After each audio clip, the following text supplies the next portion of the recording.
listen to your comments and take input provided under advisement and may or may not comment at this time. Please be sure to state your full name when you begin speaking. And with that, I will begin with Eunice. Eunice, can you turn that mic on? Perfect, thank you.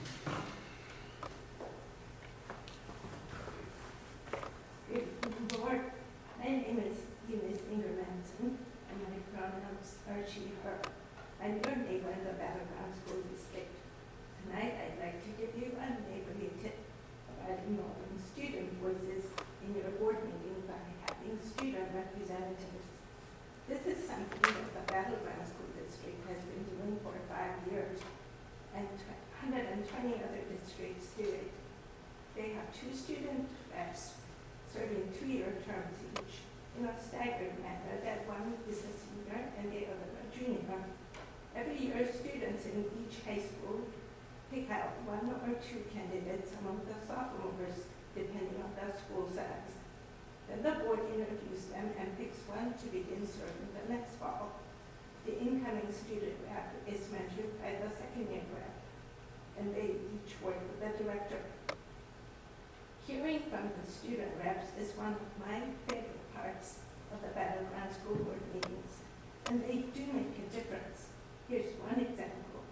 4 years ago, the student reps brought to the board a request from graduating seniors to be allowed to decorate their caps for the ceremony. The board worked with the student leaders from each school and ended up rewriting the policy on graduation ceremonies to everyone's satisfaction. For more information, please refer to the WASCA website and click on Student Reps in the toolbar and talk to your counterparts in the Battleground School District. I think you'll be pleased to have built-in student voices on the board. Thank you for listening. Thank you. Next speaker is on the list is Emily Hancock.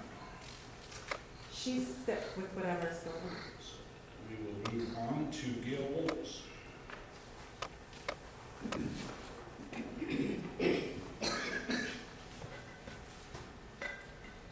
Good evening, my name is Gail Bowles, and I'm a resident of the center. Thank you for the opportunity to speak again tonight. I listened to the special board meeting that took place on September 12th and was impressed with the leadership of your 3 buildings coming together to share their school improvement plans with you and with each other. I especially enjoyed hearing about the usage or late start on Wednesdays for each school to have professional development sessions, including outside experts. As you'll recall, in the last few months of board meetings and subsequent email communication, I have been stressing the need for updated LGBTQ cultural competency training.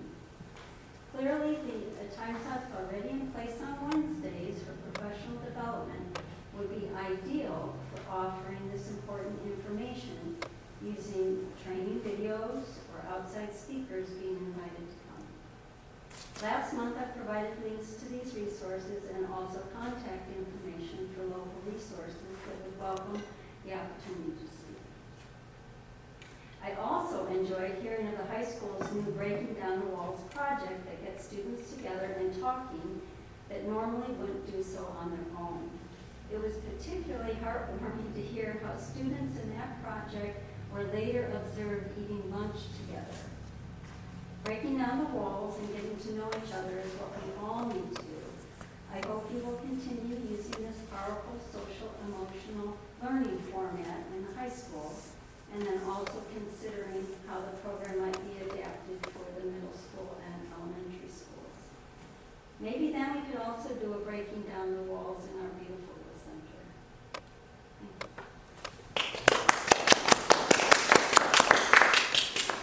Aaron Smelser. You got it right, Aaron Smelser. When taxpayers voted to pass the levy, one of the key promises was that it would keep class sizes small. But there are classes in the high school with 30 to 35 students. 3 key teaching positions are not filled in the high school, 2 in history, 1 in science. This impacts class size, takes away prep time for remaining teachers, and limits options for students especially those planning for college or trade schools. Support staff positions, including 3 special education paras, have not been filled. As we continue to violate class size, counselor ratios, and struggle to catch up on teaching social emotional learning, we lose funding.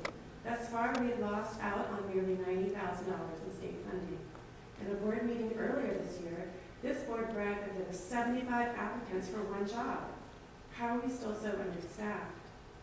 While the board likes to give weight to the far-right dog whistles of parental rights and family-first education, we need to remember that students' rights are supposed to be our first priority, and students should have a voice in governing their school district. Many school boards, like mentioned before, have student representatives who participate in the process. There is also a long list of school districts that send students to the WASDA Assembly. I did not see our district on that list. If this board wants anyone to lobby on behalf of our district, it should be the actual stakeholders, the students. Thank you.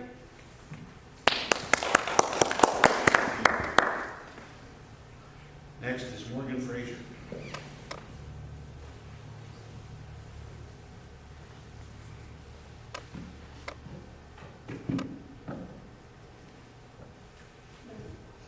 Hello, Morgan Fraser, resident here in the center. I'm sorry to miss the meeting on the 12th, but I want to thank Tammy for taping it because I got to watch it and it was really nice to include the community in the discussion. There are many references in that meeting to our agenda and how this agenda does not align with other large urban school districts, in particular this Washington State School Directors Association, which everyone likes to use that acronym and I can't stand, goals because of our relatively small size, and that as an organization, in Pete's opinion, it works against the educational interests of parents and students. As a constituent here in the center, I'd like to know what the agenda is. Boards are transitory and elected, and there are 3 seats up this year alone.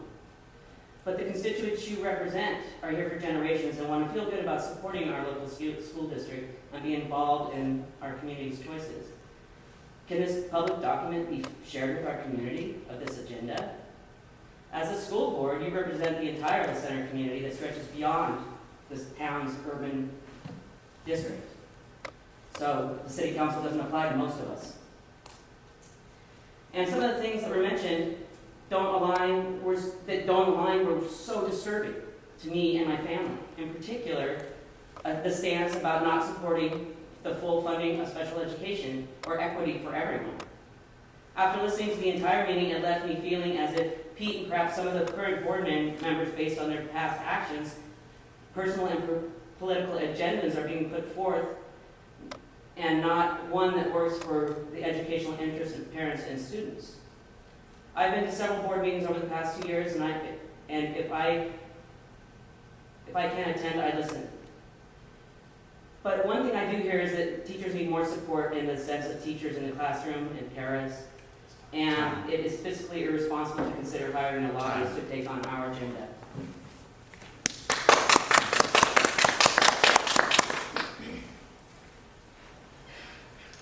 And next is the LC United board member.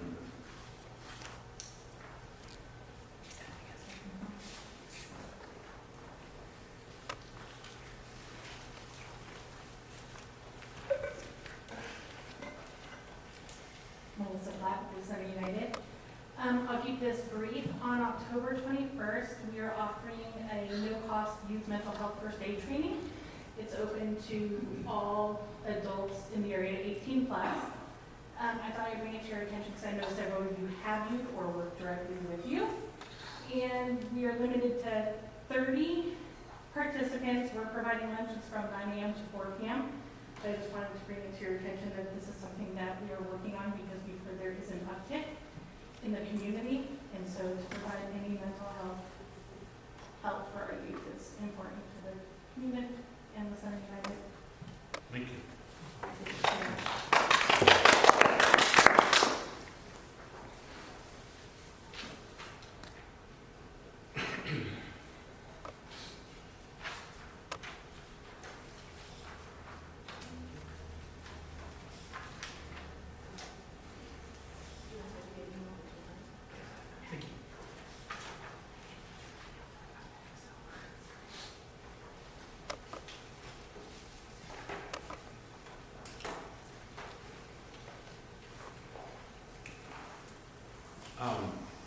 First off, I will, we're going to move on to the consent agenda, but I'll go ahead.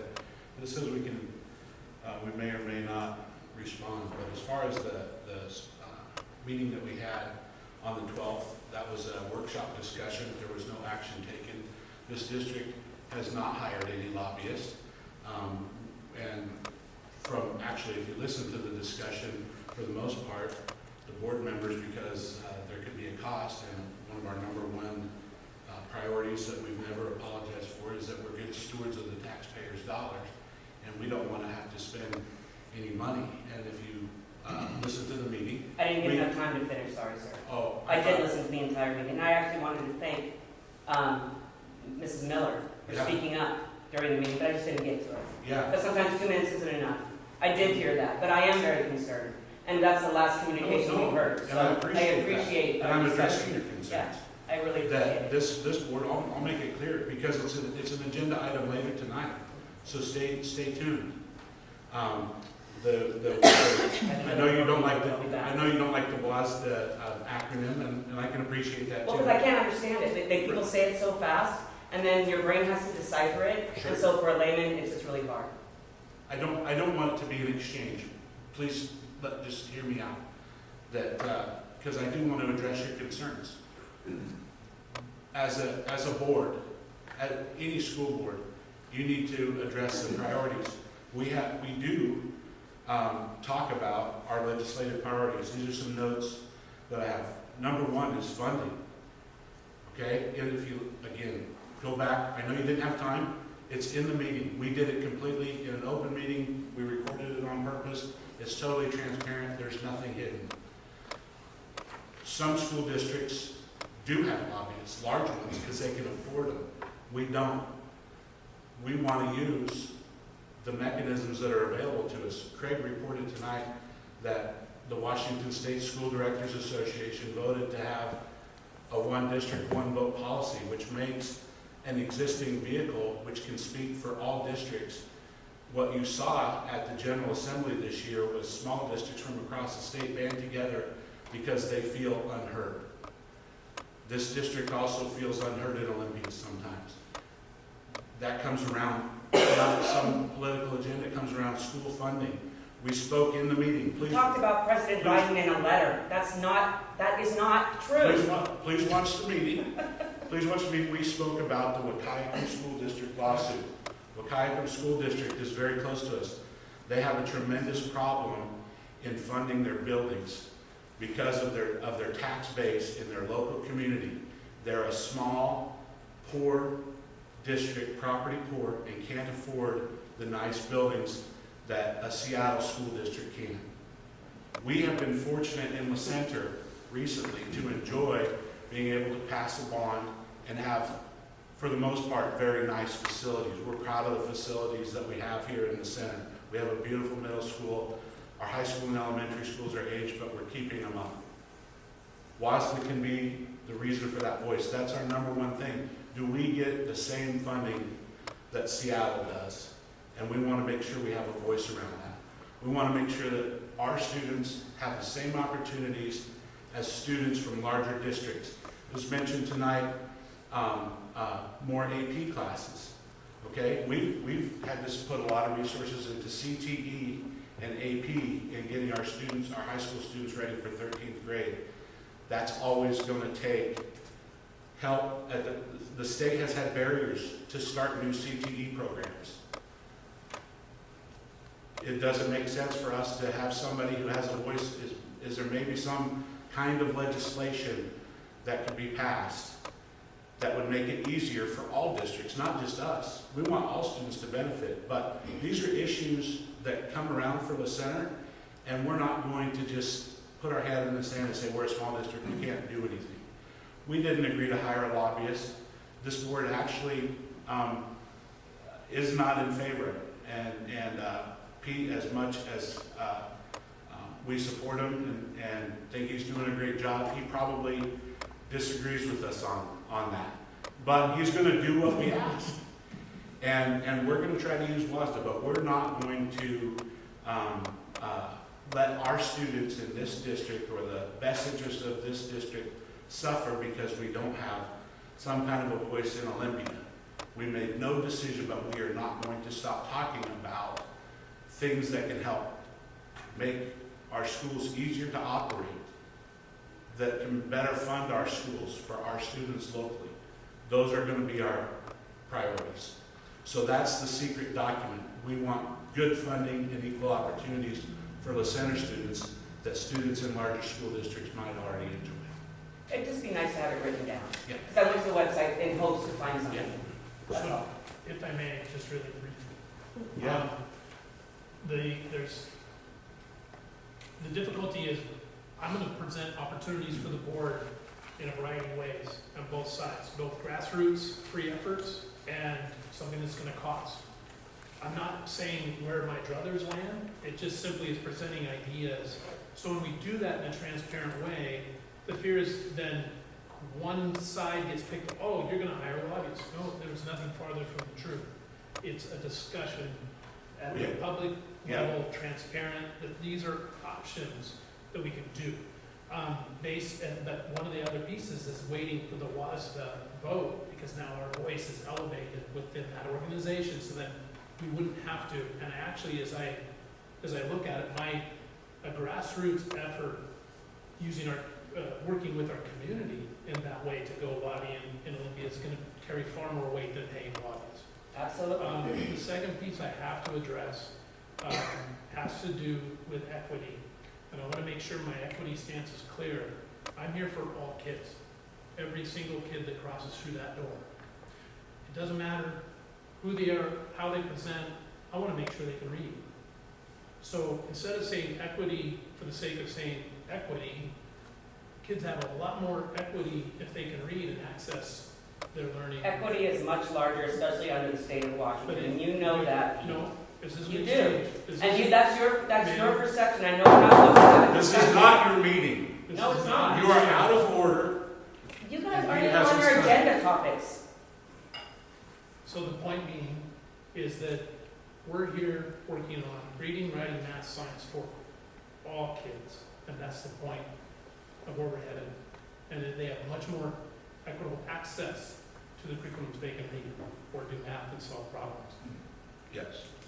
Bottom line is, and we'll move on, that we have put everything out there, and we had the discussion taped in public, advertised in public, and it was not an action taken, it was a discussion. Even the deliberations and people's opinions are done publicly and openly. Moving on to the consent agenda. Does any of the board members have any changes or any questions on any items on the consent agenda?